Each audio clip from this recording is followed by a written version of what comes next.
Are you a parent navigating the complexities of co-parenting, family court, or even domestic violence? If you are looking for ways to help protect your children and build a strong and supportive community around you, then look no further. Gray Minds Think Alike is your go-to resource for everything related to the complexities of family life.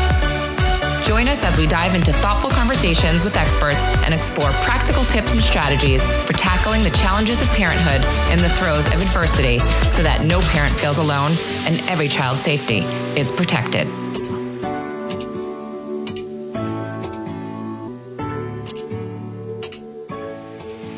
Welcome back to Gray Minds Think Alike, where we dive deep into the conversations that matter most with experts who enlighten, inspire, and empower. I'm your host, Ali Kessler, and today we're exploring a topic that touches every parent, whether you're raising toddlers, teenagers, or even adult children, the emotional lives of parents themselves. My guests are the brilliant minds behind the new book, Parents Have Feelings Too, a guide to navigating your emotions so you and your family can thrive. Hilary Jacobs Hendel is a certified psychotherapist, psychoanalyst, author, and expert in emotions. Her work has been featured in the New York Times, Time, and Oprah. Juli Fraga is a psychologist, writer, and parenting educator whose work focuses on mental health and well-being. She has contributed to national outlets, including the New York Times, Parents Magazine, and NPR. Juli is also on the medical advisory board of Baby Center. Together, they bring a powerful blend of clinical expertise and deep compassion, offering practical tools for parents to better understand,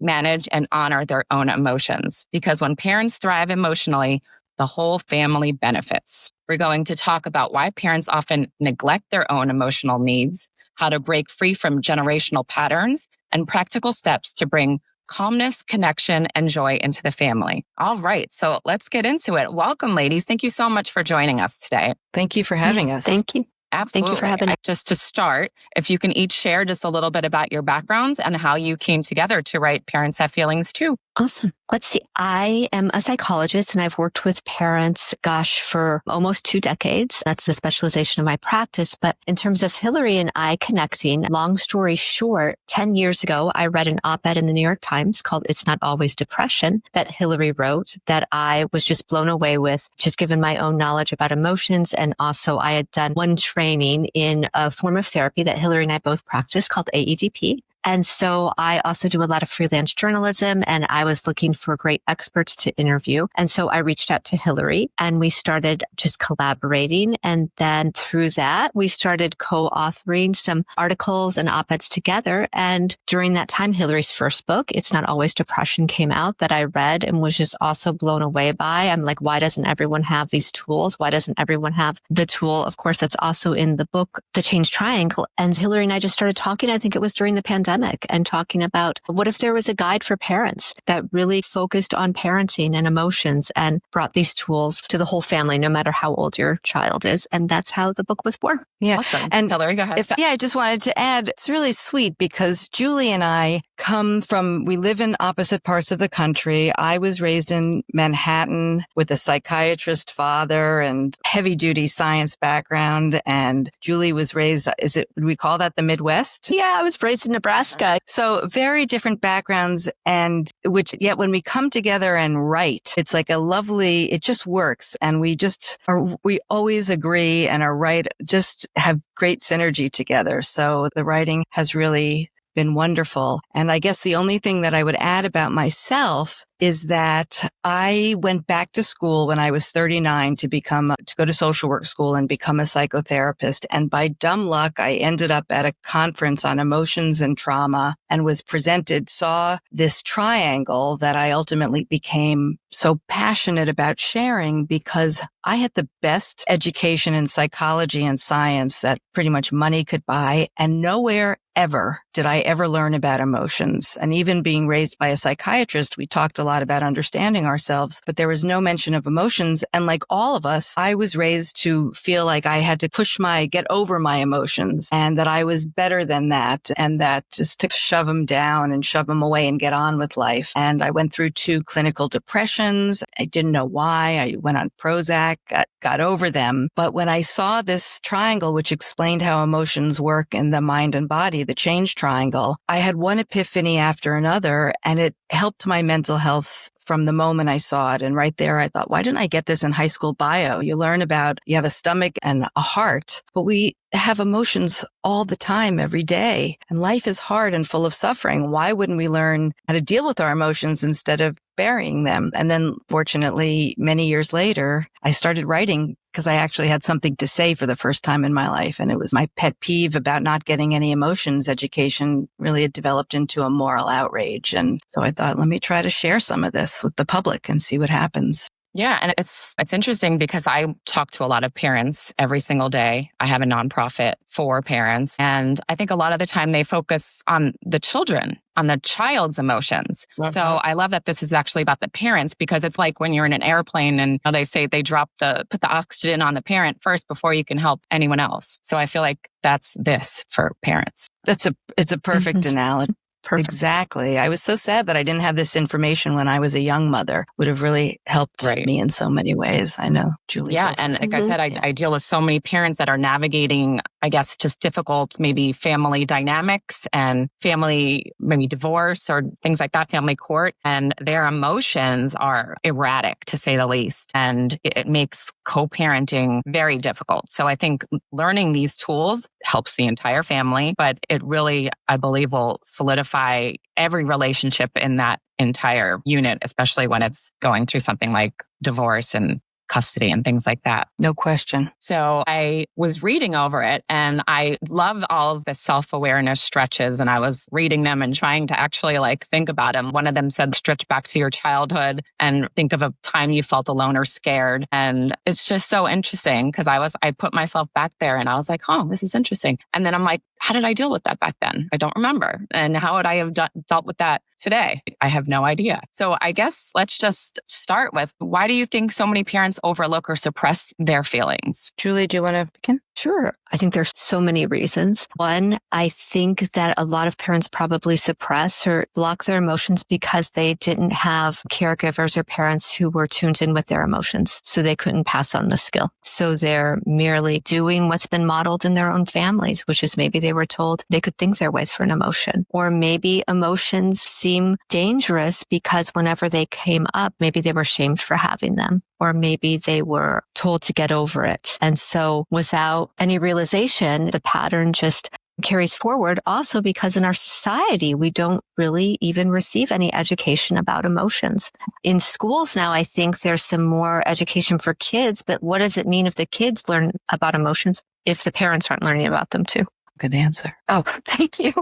So many parents overlook or suppress their own feelings when focusing on their children. And I can only imagine it's because you have children there and you have to worry about them all the time. And you have to worry about your husband or other people in your family. You probably last. I think that's right. And I think it's more that it's also coupled with, certainly when I was a young mother, no one really talks about emotions. I always say that we live in an emotion phobic society. So we may worry about our children, but the concept of reflecting on that each individual, parents have their own emotions, children have their emotions, and then there's the relationship, how these emotions ricochet back and forth and affect behaviors, so that I never want to blame parents. I want to say that they didn't get an emotions education as well. So there's really so much we don't know that is available. It's really a crime. So even to give an example, that it used to be that a lot of people accused me of having a nasty tone. And I would say, that's just the way I am. I can't change that tone. And then I learned about emotions, and I learned that these things called core emotions like anger or fear, right, like the movie Inside Out. Exactly. Yeah. They affect the body. They're not happening in our brain. They're happening in our body, and they affect the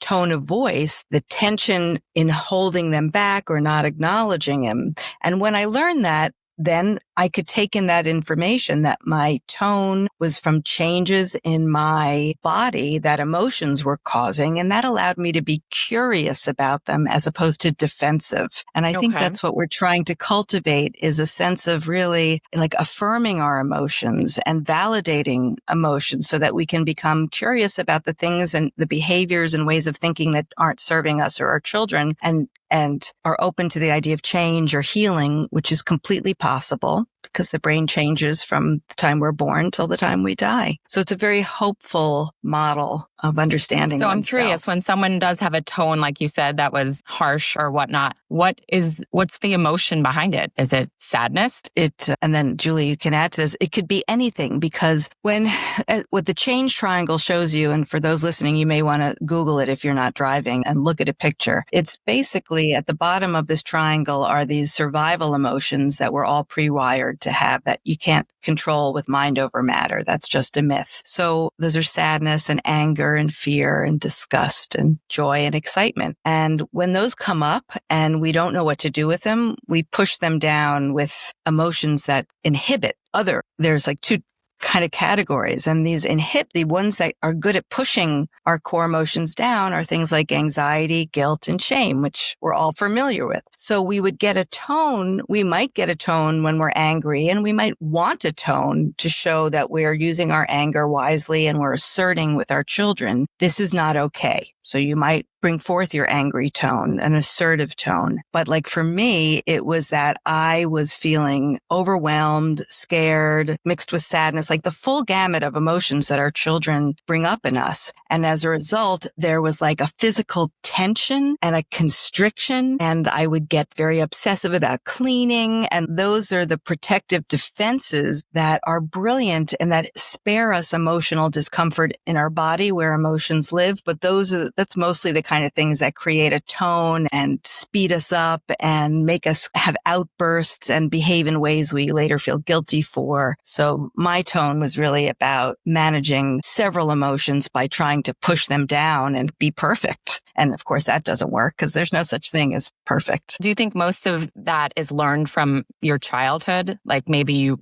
weren't taught to express yourself and you push them down, as you say? Or is that something that develops later, or both? I think that it can be a combination, but I definitely think, and no fault to any parent, because when were they learning these tools and skills? But it probably starts in childhood, because we can't pass on something to our kids if we don't have the information. But just the very nature of emotions start in the body. And when are we ever taught how to scan our body, almost like a detective, to find kind of what sensations are coming up and to be able to pair that sensation, a tightness in my chest, a tension in my jaw with a particular emotion, and then what to do next? And then we live in a fast moving society, and there's so much stress out there for parents. And you combine all of that and you get a perfect kind of, or imperfect, or more accurately said, imperfect storm of kind of ways not to handle emotions, because nobody's really learned a different way. And I don't know if Hillary wants to. Yeah, like we can all reflect on what emotions our parents were comfortable with and what emotions they're not by the way they responded. So again, for example, I was very lucky. I had a really wonderful mother, loving and patient, but she didn't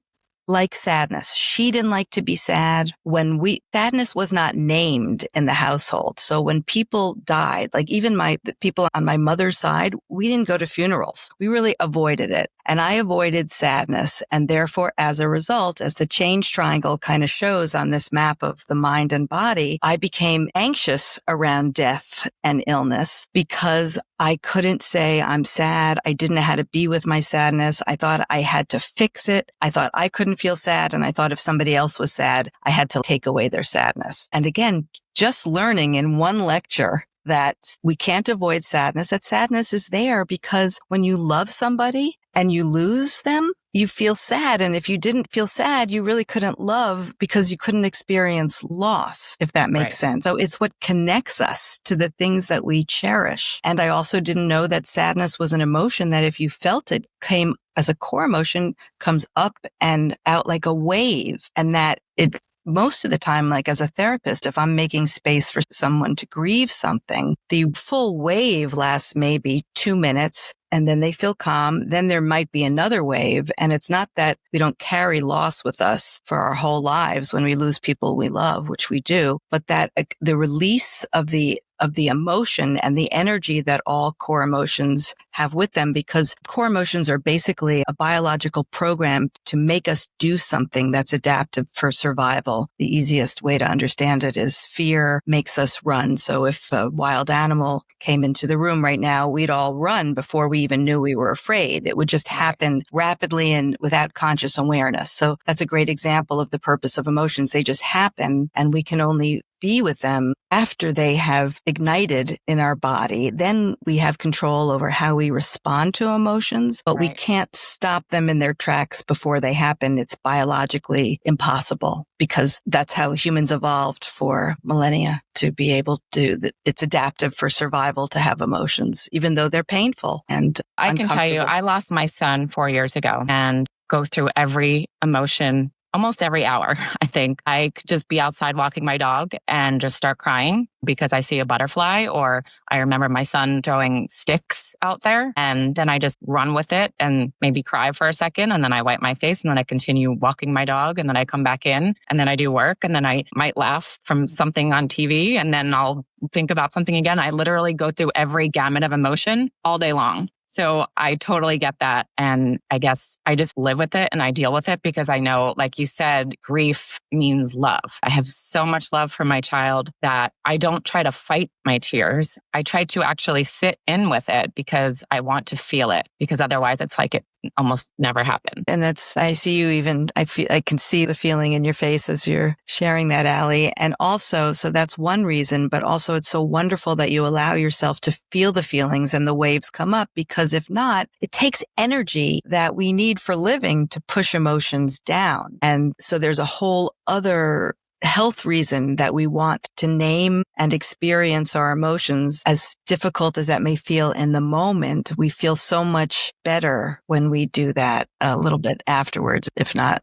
right away. And I always feel like, I'm like, you know what? Greyson deserves this. He deserves me to be thinking about him and remembering. And sometimes it's a happy thought. It's a happy emotion. But yeah, I go through the gamut of emotions. So I guess, can you walk us through the main framework or approach that you use to help parents navigate their emotions? Because I sure can use this one. Have you answer this, Hillary? Okay. Yeah, I'm sure you could do a great job, but I'd be happy, as you can say, I'm very happy talking about this, my favorite subject. Yeah. So in a session, whether it's, you want to call it therapy or emotion coaching, I use all different terms because some people still feel a stigma around getting help, which is so sad in itself, because humans are wired for connection. We are wired to be with each other, especially in the midst of feeling. And this type of therapy that I was trained to do after I was trained conventionally is all about helping people feel connected while they feel feelings. And this is a good time to point out that with children,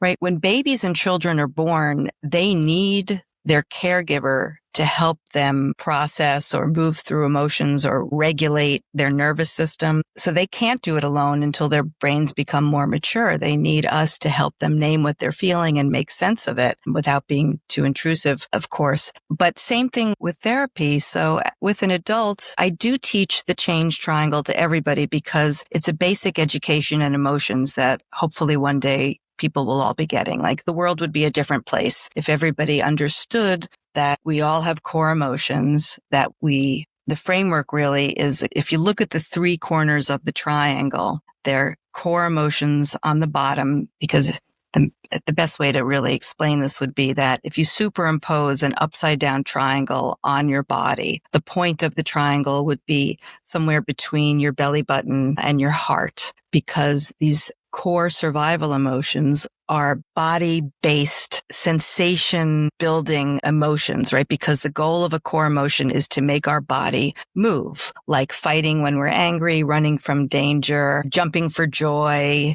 those type of things. They're all physical. And when you say emotions are physical, most people shake their head. We all know it, although no one has ever told us that before. So I help people recognize what they're feeling and to be able to put a word on it. Now, a treatment might be largely in part helping people get underneath the myriad of ways that they block themselves from feeling feelings, because early on, what happens is infants and babies are born with the full gamut of their core emotions ready to go and to communicate that to their parent, largely in nonverbal ways. And the parent who has learned about emotions will be able to tolerate the child's emotions and respond to them. But let's say you were raised in a family where if you got mad as a little baby, your mom got mad back. Your brain would learn it's not safe to feel anger. And you would then possibly grow into an adult that believed it wasn't safe to feel anger. And then when your child showed you anger, you would say, don't be angry. That's not nice. And then that's how the intergenerational trauma gets passed on of learning anger isn't nice, as opposed to your anger is fine. We can validate your anger, but you can't hit your little sister, right? So it's separating out the experience of the emotion from the action, which is what we want to bring back our thinking brain to think through how to handle an emotion. But what I'm mostly helping people do is get more comfortable having the inner experience of their feeling and getting out from all the layers of armor that protect us from emotion and the anxiety, guilt, and shame that also pushes down emotions. Right. And these inhibitory emotions, which if we go back to thinking about the triangle superimposed on our body, with the point of the triangle with the core emotions in the body, the top of the triangle, you can imagine hovering above your shoulders, out of your body. Because when we have learned as children that our emotions aren't welcomed, we use anxiety, guilt, and shame to push them down. And so many of the patients that I see come in because they have those feelings that don't feel good. And we help them get underneath that and back to their core emotions. Is that what anxiety is, or is that why it happens or it comes from? Is just suppressed emotions? Yeah, to a large degree, yes. Anxiety is a part of life because emotions are a part of life, and we're not in the business of getting rid of emotions, and we can't. What we want to do, for example, with anxiety is differentiate kind of anxiety that happens when you're trying something new or you're striving or you're doing something daring from anxiety, just like trauma anxiety, or from kids that really struggle to do things that are part of just growing up and being a functional adult. So anxiety, guilt, and shame we need all of those in life, but guilt is so we know when we're good people, we do bad things, we feel guilty. And when we do other bad things, we might feel ashamed of ourselves. And that's good. We want quote unquote healthy guilt and healthy shame. But when we tell our kids that they're bad for fundamental parts of themselves, maybe not because we're mean, but because we're scared. So let's say you live in a town where everybody plays sports and your little boy says he wants to be a ballet dancer. That might trigger fear in a mother or father that my kid will be ostracized. And therefore that fear, instead of being worked on by the parent and understood and thought about, automatically translates to telling our kid, are you crazy? You can't be a ballet dancer. What? Are you weird? Are you strange? And that type of thing creates like a toxic guilt or shame, because now the child is being triggered into a state of feeling unacceptable, certain parts of them, and they have to hide those parts. And some parents may be out there saying,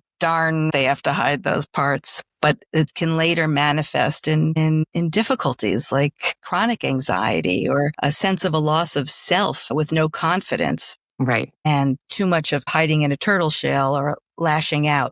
So we're really trying to help the adults that come in be able to understand what are the ways they protect against emotions on the top left-hand corner of the triangle, these protective defenses, and work their way down through the inhibitory emotions back down so they can feel their core emotions. And when you can feel the full range of your core emotions, that ushers us into what we call the open-hearted state of the authentic self. And that's when your nervous system is regulated and you can feel your feelings, deal appropriately with your feelings, and connect to your family members and relate positively, in quotes, whatever that means for the moment. It may be like yanking your kid away from an electrical socket, but whatever that means, what's adaptive for the family and the connections in the family. Right. So it's a complete map of where we want to spend more time. And just as one last thing, we don't spend all our time in the open-hearted state of the authentic self. That's not the goal, but it's to be able to get back there when we're triggered faster and faster as you work this change triangle over a lifetime, and that you can spend more time in open-hearted states, even when your children are doing things that are triggering. That you can understand that, this is whatever reason this comes from my childhood. These are beliefs that I learned that aren't serving me. And I now have a vehicle to get to change. And it's empowering for sure. And then parents can model this type of validating feelings while moving kids towards appropriate behaviors for their adaptive survival, thrival. So how do you suggest parents handle feelings like guilt or shame, frustration, when sometimes it's like taboo to admit that they have it? That's such a great question. And I think the first part is for them to even start to recognize some people don't even know that they're experiencing guilt or shame. There's such kind of taboo emotions that they've come out, as Hillary said, they come out sideways in what we call protective defenses, things we do to protect ourselves from feeling something that's unbearable. So maybe if I feel guilty because I can't go to my daughter's back to school night because of work. Instead of recognizing my guilt, if I don't know yet have that kind of tool, I might go into, doing too much people pleasing or saying yes to things maybe for the family that I really don't have time to say yes to. And then maybe I end up feeling even worse in a way. So it's slowing down enough to recognize the sensation and what's coming up. And then just like we teach our kids to name an emotion, to really just name our guilt or our shame or our frustration. Just to say, I feel guilty. It sounds so simple. And yet we know just from the research and science of emotions that emotion naming, affect labeling, it really sends a message really to the brain. And it gets that kind of limbic system or that amygdala to calm down a little bit. Right. And then I feel like a parent would have to, like you said, recognize that emotion is happening, because some people don't even know what they're doing. Like they're just angry people, or they just have guilt and so deaded within them. They don't even say, oh, what is this emotion? What is this emotion? How do you get them to even know what they're feeling? That's exactly. So the first, someone has to want to build self-awareness, right? If somebody is, I don't like this stuff, I have no interest in emotions, they're not going to be the people that are going to be interested in this. It's exactly like that. Yeah. But once, let's say, what I always say is there's no downside to looking at the change triangle and understanding of how emotions work on an intellectual level. And then you dip your toe in the water. So this is interesting. What does it actually mean? Then maybe you read some of the stories in our book and it gives you like a little flavor and you get a little more curious and okay, I'm going to maybe print out the change triangle and put it on my bulletin board and look at it every now and then and see if I can map out, am I in the defense corner? Am I feeling anxiety, guilt, or shame? Am I feeling one of these core emotions, or am I in the open-hearted state? So it's a practice. It's like learning anything. One of the ways that I started explaining it is knowing you're hungry. For example, that we don't have any mixed feelings about. Most people in our society. Actually, some people do if you struggle with an eating disorder. But for example, that's a feeling inside the body. And most of us are happy to check in with our stomach and say, you know what, I want to eat. And then they know they're hungry and then they go get a snack. So it's the same idea that let's say you're going along with your day, like you said, and you see something like a butterfly that triggers a memory and you feel that shift inside your body. You feel a change in your emotional state. And then that would be the cue to be curious. So in the example we said, let's say your daughter says, can you drive me to the store? And you get that tightness, that shift because you have something else you'd rather do, right? So the guilt comes up and then this kind of physical tightness. And that may be the moment where you realize your state has changed. And you might notice that at that point, you have a tendency to get angry, like a defensive angry. You're always asking me to do things. Why do you have to be so selfish? That's letting the emotion lead you to the behavior that's, if you're playing the long game and kids' emotional and mental health, it's understandable, but it could do a little better. And that would be noticing that shift in the tension, asking, okay, what just brought that up? My daughter just asked me if I take her somewhere. I don't really want to. I'm feeling guilty. And then what can I do with this guilt? We teach in the book so many ways to manage each one of these emotions on the change triangle. But for example, I would acknowledge to myself that I really don't want to. And then I've learned to really I've learned to say no. Boundaries. Because if I don't, I get resentful. So would I rather feel guilty from taking care of myself and practice and model that it's okay to take care of yourself? Or would I rather resent my family member? And it's really better for relationships that we contend with the guilt in ourselves and talk ourselves off the ledge. You know what? It's okay. Don't have to be perfect. And it's much better that I invest this time for myself and having a date with my friend than. Right. See, I'm going through something like that, but in the opposite way. My mom is older and she's actually in the hospital right now, but she always needs help with things and needs to go to doctor's appointments and go to the store, help her just around the house. Now that I know she's sick, I always just have guilt in the back of my mind. Should I be spending more time with her? Should I be there? I call her every day. She lives nearby. I'm always thinking, should I do more? Or I have guilt about me not wanting to take her to the doctor. And then I get through this whole gamut of emotions. Like, how can I even think like that? You know, if it were me, I would need someone to take care of me. So it's not just parents. I guess it goes both ways, dealing with your parents and dealing with your children. Just that feeling of guilt. Totally. Yeah. But I guess it's just part of life also. Right. Guilt is what makes us these are adaptive emotions, right? It's what makes us do the right thing to stay connected to the groups and tribes and communities that we need. Again, so it's like being able to work with the guilt to think it through. Okay, if I go and take care of my mother, am I depleting? Do I have zero fuel left in my tank? And therefore I go, I'm short with her, I'm impatient. Right. Maybe that's not how so it usually good. Is. Yeah. Yeah. I remember when my mother was sick, but I would even say to her, she would want to talk on the phone every day for a long time. And I would say, Mom, you know me, it's if I can have the space to talk to you, I'm not going to be impatient with you. I'm not going to be short with you. I'll really be able to have a quality conversation. Right. So would you rather that I called you in a sort of a not a great mood more frequently, or would you rather we had some quality time together? And she said, yeah, I'd rather that we had quality time together. But it took me till I was 60 years old to be able to say that. No, it's true. But if I had learned the change triangle, maybe I would have learned it earlier. And it's just so helpful you can be kind and set boundaries too. That's a lot of people get angry. And so they set these boundaries in a sort of a hostile, contemptuous way. But if you work on your feelings and you calm them down a little bit before, you just take that confidence that you can't do something and you could say it in a sweet way. I'm so sorry. I want to see you. I want to take care of you. But now my mom feels guilty. She feels guilty asking me because she thinks it's a burden. And I don't want her to feel that either. I'm like, of course I'm going to do it. Don't feel burdened. I'm your daughter. Yeah. Or we know all people in relationships we are burdens, and that's okay. We're good. There's good burdens. Right. And bad burdens. I want to be burdened by my children because I love them, but it's like lying on a beach sipping a margarita to cook dinner for 4 people.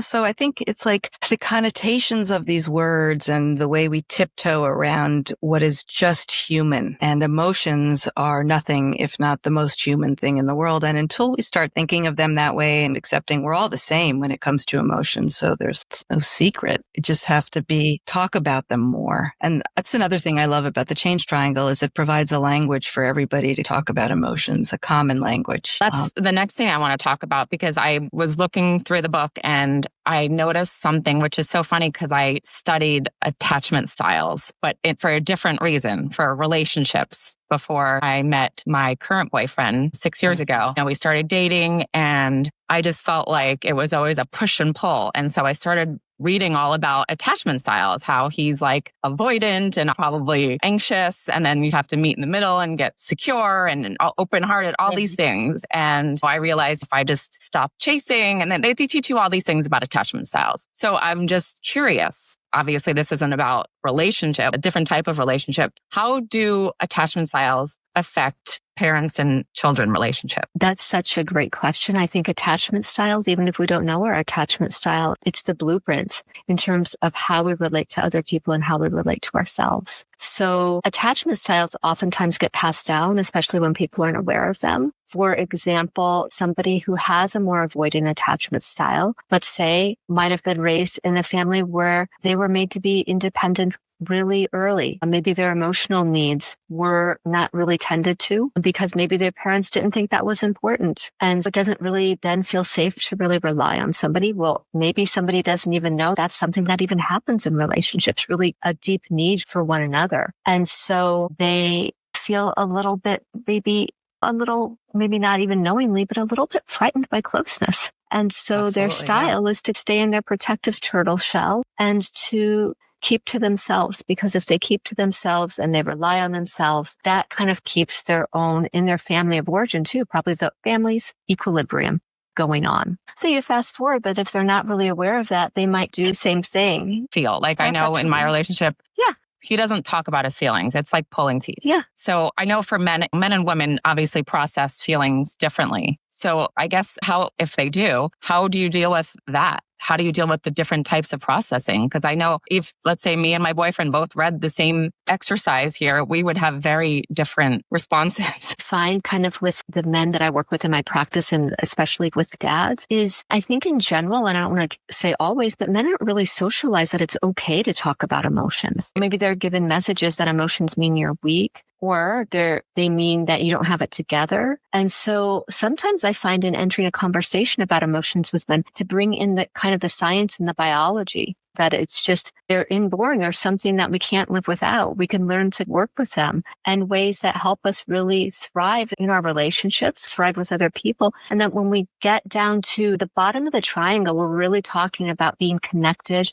right? Maybe with our kid, with our partner, curious about ourselves and about other people, having compassion for ourselves, having compassion for others, being in a state of calm, that we're at a place then where we can communicate in such a different way. Maybe starting point for somebody, maybe with an avoidant attachment. It's interesting, just maybe my husband won't appreciate that I'm saying this, but my husband was looking at the book when doing some self-awareness stretches, and he's, I recognize this. Like I have maybe more of an avoidant attachment style. I think he might have a little bit more of an anxious attachment style, but just even being able to say and name that is such a game changer. It opens up a conversation to really get curious about each other instead of saying, oh, you just really want some more closeness and I just like my independence. We can see where the conversation goes that way, and that people aren't connecting. They're moving further apart and communication is breaking down. And then it all goes back to the attachment style again. And the attachment and emotions go hand in hand, and the ability to connect to our own emotions and the ability to tolerate other people's emotions, including relational emotions like love and longing and desire and need. And these all go hand in hand. And that's why the basic kind of this idea of an education in emotions, which is really a void in our society, it just gets people, one, it gives your intellectual mind some knowledge with which to think about yourself. And of course, with attachment style, none of us really fit the book. These are just kind of ways to understand ourselves a bit better, but we can certainly change our attachment style from that. Do you remember that category called earned secure, where you work on yourself enough and you work on some of the fears by just articulating what does it mean if I say I love you? For some people that can't say that, what does it bring up? You don't have to even share it, but to consider on yourself. Does it make me frightened? Does it make me angry for some reason? Probably because it's pulling on something from childhood. And again, with the desire for change, transformation, self-awareness, like building muscles at a gym, we can build awareness muscles and it changes everything. And yet we fundamentally, in some weird way, stay exactly the same, like our core essence, but it absolutely helps us navigate life, because the goal here,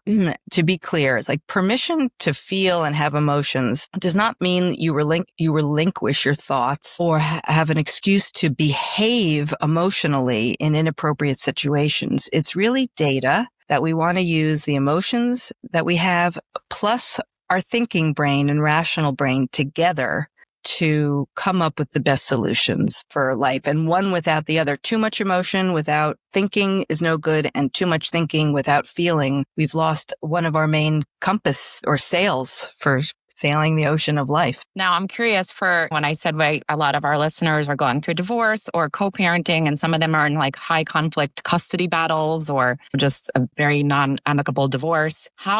And obviously that brings on a lot of emotions and it affects the children. What would you say to these parents to maybe help support each other because they're not, or regulate their feelings so it doesn't affect the children? It's just a difficult situation because there's so many emotions. Terrible situation, really hard. I think such a tough situation. And I think it's because it can feel for people I've worked with going through that just so all consuming, and it can be really soul crushing, especially things with custody and you want your child, maybe you want more custody. Maybe there's something going on with the partner that you're separating from where you don't deem them to be maybe safe to be around the kids. So you're also bumping up against the law. And how do you navigate all of those really big feelings? And there's oftentimes more than one at the same time. And maybe in your community, all of your friends are married and you don't even have a friend going through this. So you don't even know where to find support. And you feel like you've lost your community in a sense, who could really understand you. And so I think finding a place of support is so important.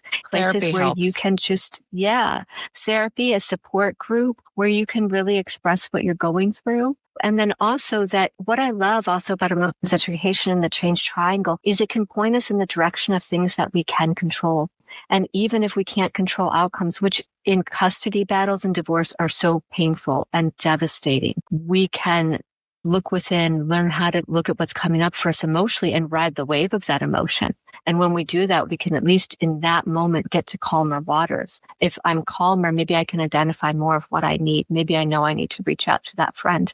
Maybe I know that, you know what, I can't take any more stress today. Yeah, normally my kids only watch an hour of TV, but I really can't deal tonight. So yeah, they're going to watch a little bit more TV. And you know what? I'm going to just order a pizza for dinner. What can I take off of my plate?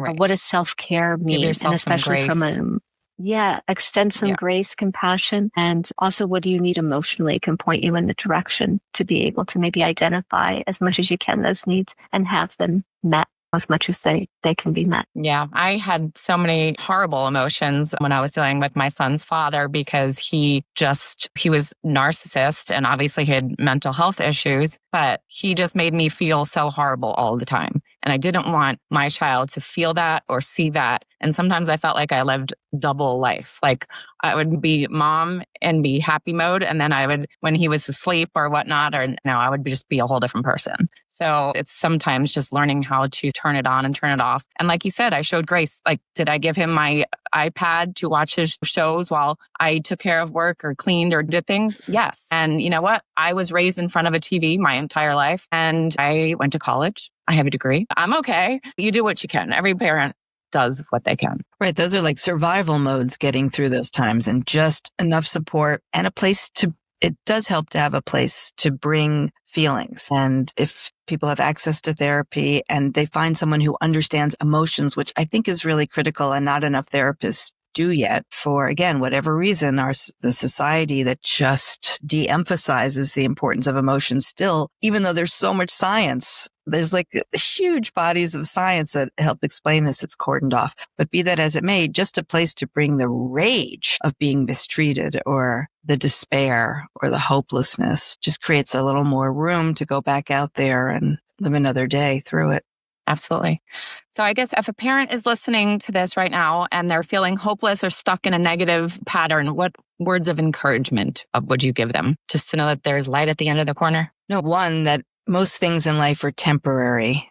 True. It's a great mantra. Right. And just to keep reminding yourself there are better days ahead and that there's always a way to find some sort of help, whether it's anything from listening to a podcast, to reading a book, to talking to a counselor, to going in for trauma therapy, that they're not alone and that there's help out there, even though it may feel so alone. It may feel so desperately alone. And that's maybe the hardest part for people that feel so alone is to just get your feet to walk somewhere where you have to go or to make that phone call in spite of every bone in your body telling you not to do something or that it's shameful or that nobody can understand, to fight against that. Yep. There's always tomorrow. Where can everyone get your book, Parents Have Feelings Too, and connect with you both for more resources? Yeah, for the book can be ordered right on the Penguin Random House website. Okay. And then in terms of social media, people can connect with us on our at Parents Have Feelings Too Instagram and also at Hillary Jacobs Hendel on her Instagram, Hillary's Instagram, and also for many great resources on emotions education on Hillary's website.